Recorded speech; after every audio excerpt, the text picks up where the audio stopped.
Burning the Burning Man early had been considered to be the ultimate prank in the underground prankster community that largely brings the event together. The first time I had thought about doing it was in 2004. I'd assembled a team of 6 people. Due to various interference elements, that didn't happen that year, and so it was put aside until around 2005, when I started to see on email chat boards people who were interested in doing it early. This is an extremely dangerous thing to go and do, and so you have to have a certain amount of planning beforehand. It's very important to be able to clear all of those people out of there in advance of setting it on fire so that no one's injured or killed. And so the following year, in 2007, an associate of mine from Los Angeles was trying to convince me to go to the event that year, and God damn it, the only reason I'd go out there this year is to burn the thing down. I figured that I was probably the best person for the job to set the man on fire early.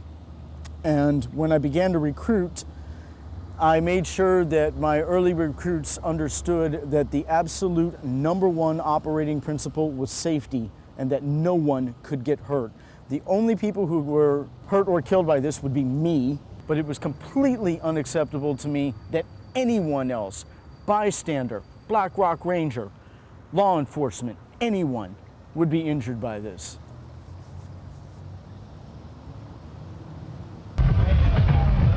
That's art for you.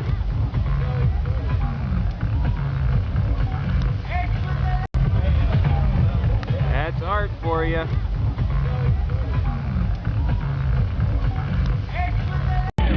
Wow.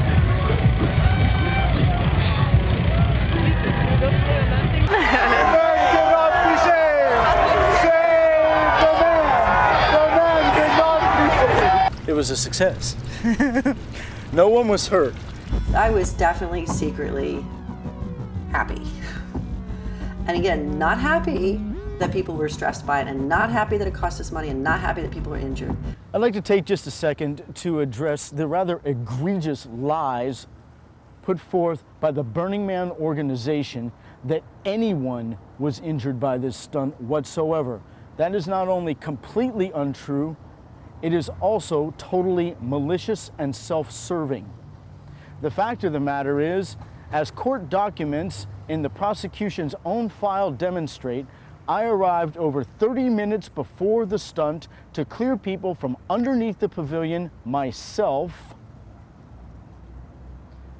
And after I descended a zip line from the man while it was on fire and hit the ground, I was immediately greeted by 2 Black Rock Rangers who apparently were too incompetent to clear the remaining 8 or 9 stoner trippers who happened to be under the pavilion.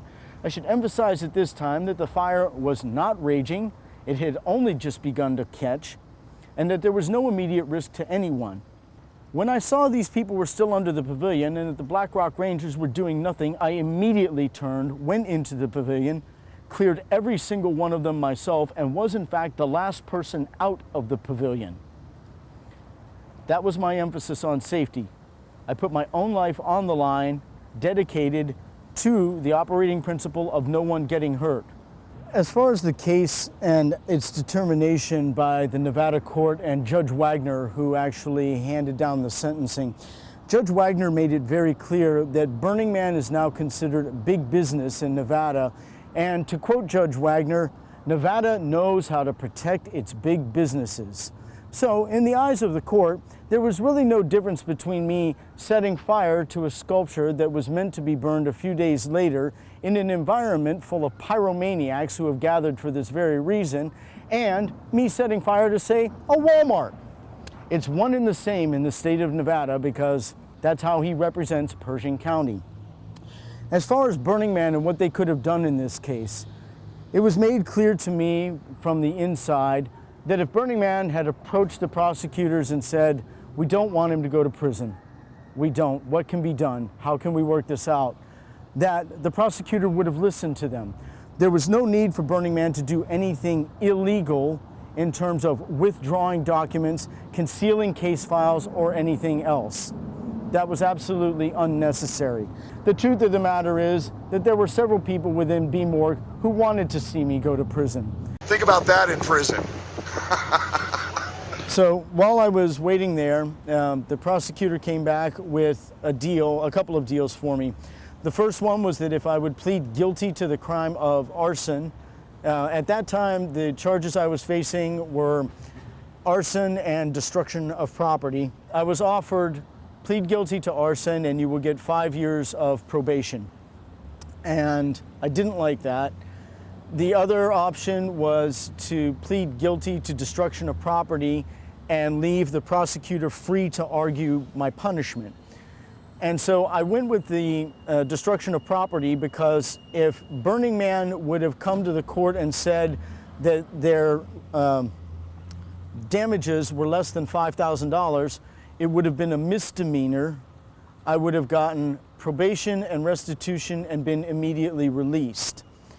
In terms of ameliorating the damages of rebuilding the man, Burning Man could have easily turned to the community of Black Rock City to get the wood and materials necessary to rebuild the man. The remaining cost would have been the neon for the man if that was even necessary. I have been told by several people that they actually approached the Burning Man organization, offered wood to them to rebuild the man, and were told by the organization that they didn't want it.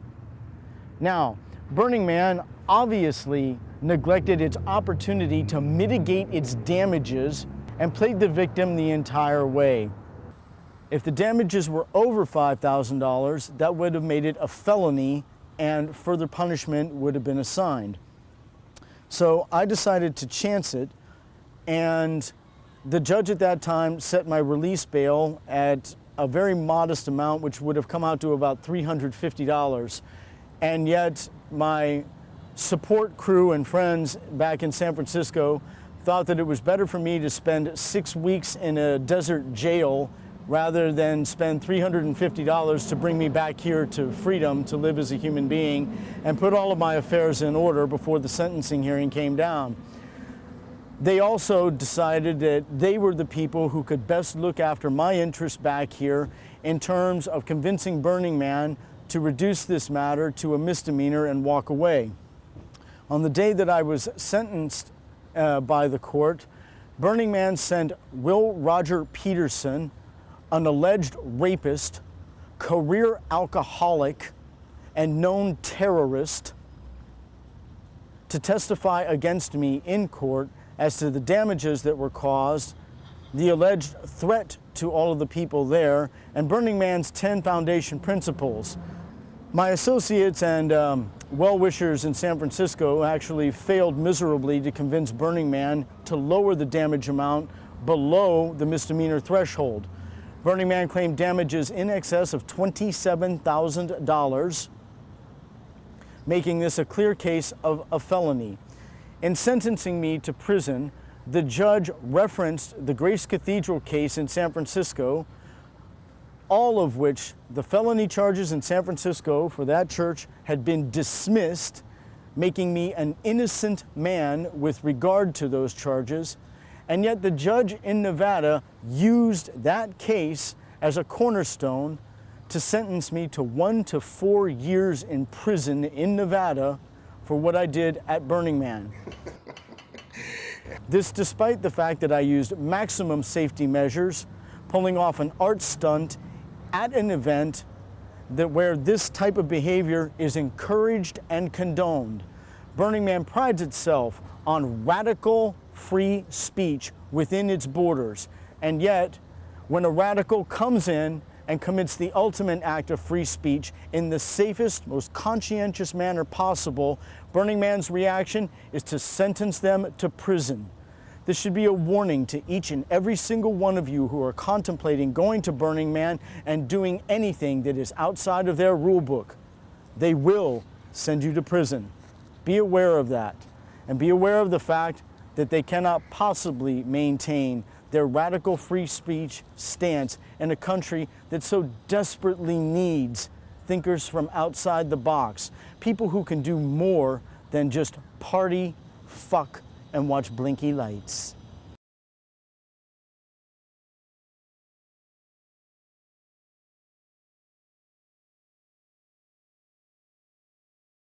My background with the Burning Man organization started in 1996 when I was invited by Sam Frangiamore and an outfit called Cyberbus to attend Burning Man for the first time. I had just graduated law school in California, taken and passed the bar exam for the state of California, and was very interested in the outer limits of First Amendment expression as an attorney and in representing clients who felt the same way. And so when I very first went out there, I felt like I was at the nexus of free speech possibilities. This was it. The way people were presenting themselves and the ideas that they were coming up with, how they played with each other's minds out there in this zone where it was supposed to happen, was both a little daunting because it was my first time. I felt like I was in way over my head, and I needed some time to adjust and to kind of understand and get my footing. And so 96 was very much that for me. I had a great time, couldn't wait to go back. And then in 97, I got very heavily involved. I built the Burning Man that year on the Burning Man Builders crew. I pretty much fully immersed myself in the experience in 97.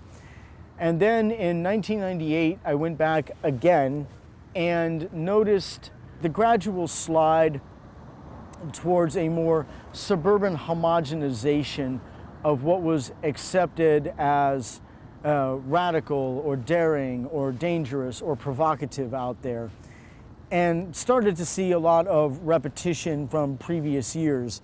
And so instead of people breaking out with new ideas, they were repeating themselves quite a bit. But people that I knew and respected had started going back in around 2000 and 2001.